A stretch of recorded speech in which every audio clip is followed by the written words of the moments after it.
Do you enjoy the same hobbies? Do you listen to the same music? Do you have the same friends? Or have you changed? Because when I heard the topic of contrast, my mind flooded with different ideas. From topics like racism and sexism, or broader topics like tradition versus technology. But while thinking back, I had a flashback with myself preparing for my first TEDx talk last year. And I realized, after some time, that was contrast.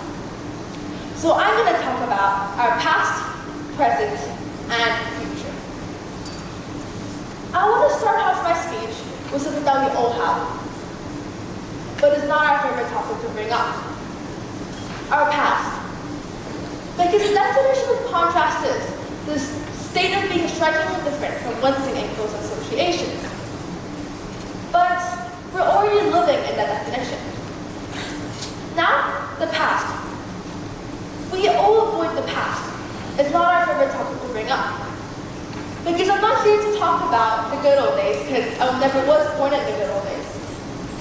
I mean the real past, the uncomfortable, awkward, and sometimes painful memories that leaves you awestruck. That's like a rock that hit in the river and leaves ripples longer than you expect. But we can only understand who we are today, to who we are standing here today, by knowing who we were back then. Because the contrast shows growth and how far we have come till now. Now I'm going to ask you the same question, but to think back to 5 years ago. But I'm going to ask you a different set of questions.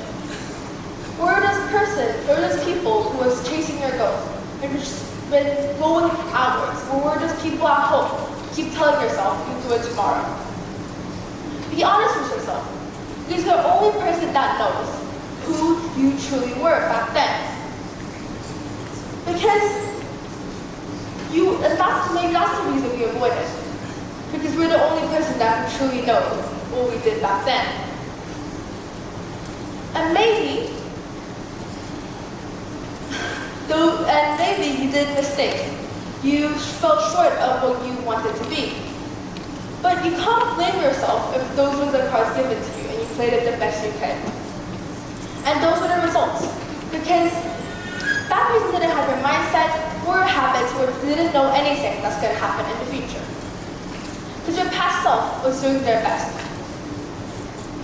Because growth, the contrast, can only be seen when you look backwards. When you look at the difference between who you were and who you are standing here now. What if we think about that we were the exact same person 5 years ago? Same habits, same mindsets, and same fears. That wouldn't feel like home. That would feel like stuck in an endless time loop that never ends. So, what if you look back and cringe a little? That's not failure, that's growth. And that's the power of growth. Because the bigger the difference you are, the bigger the contrast between who you were then and who you're standing now, the more you grow. So instead of thinking of your past as failure, what if you saw it as potential? What if you saw it that you pushed beyond what you already saw was possible, that you didn't stay in your comfort zone? I'll be honest, TEDx was my dream since young, to be heard, to be speaking on stage. But my own self, I wasn't those outgoing people that joined everything and that like talking on stage. But when I go back right now and tell my past self what I'm doing right now, and that I love stage and the theater is one of my favorite places on the planet, they wouldn't believe me, not a single word. And that's the point. Because my past self has to keep telling me the later, but the later actually never comes. Because the growth happens slowly, through small, comfortable decisions, through going over fear, deciding that the reality that is unsure. And I keep talking that your present isn't brighter than your past. But don't let the sentence make you mistake that your present is going to erase your past. Because never let your present erase past. Because never wish to have been scared and never wish to have been perfect. Because if you were perfect back then, you wouldn't have seen how much you grow and how far you came and what your strengths today. Now I'm going to talk about the present. Somehow it feels easier than the past, but if you're living in it right now, it feels heavier than the past. Because the present is where you have to figure everything out. With limited time, limited knowledge, and very little less certainty.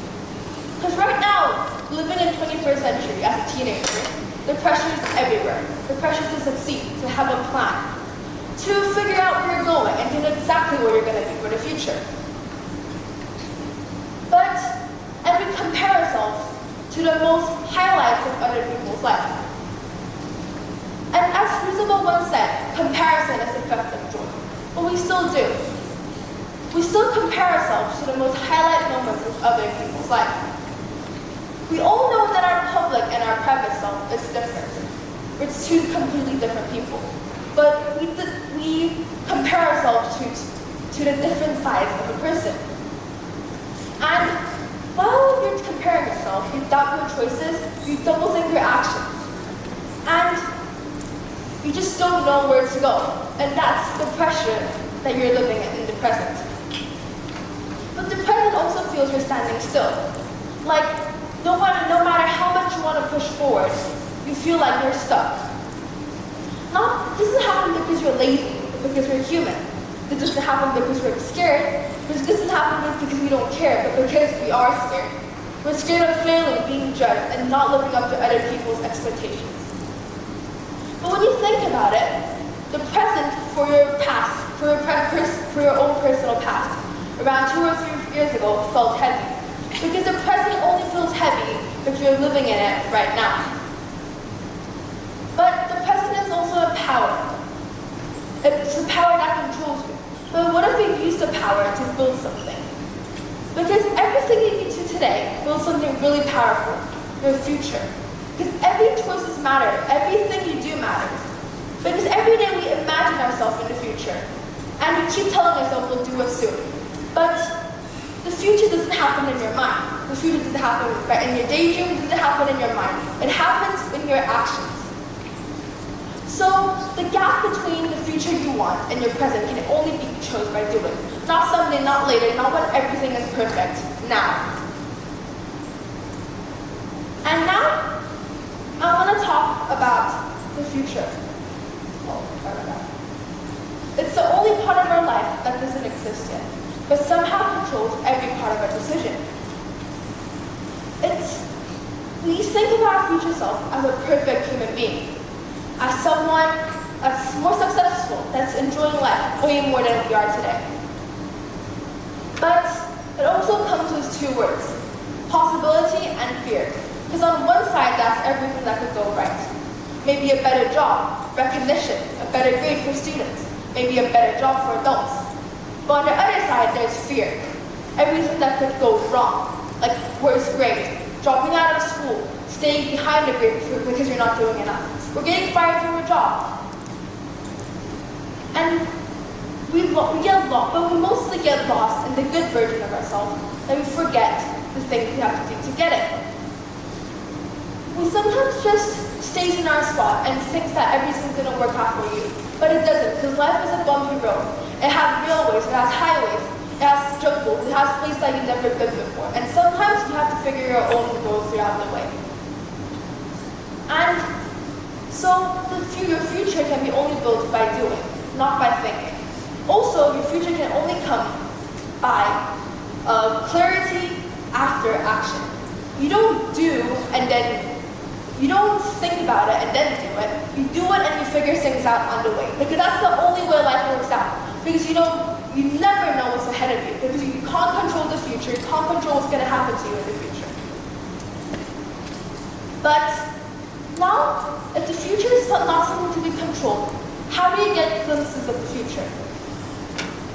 We can get glimpses of the future by trying harder, by small disciplined moments, by acknowledging our present and our past, and reviewing our past mistakes so we won't repeat them again. And another thing about the future is, throughout life, we have to perfect the stereotype of the success. Maybe it could be fame, money, knowledge, recognition, but that might not be the success for you. Success for you might be living a normal life. Success for a disabled person is maybe just to walk a few more steps. So you need to ask yourself, What does success mean to you? Not to your family members, not to your friends, not to your teachers, to you.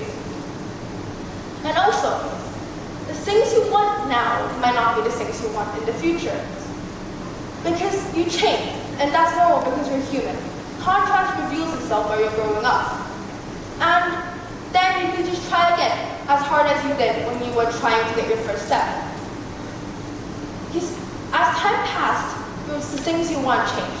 Slowly, the things you want now might not be the things you want in the future.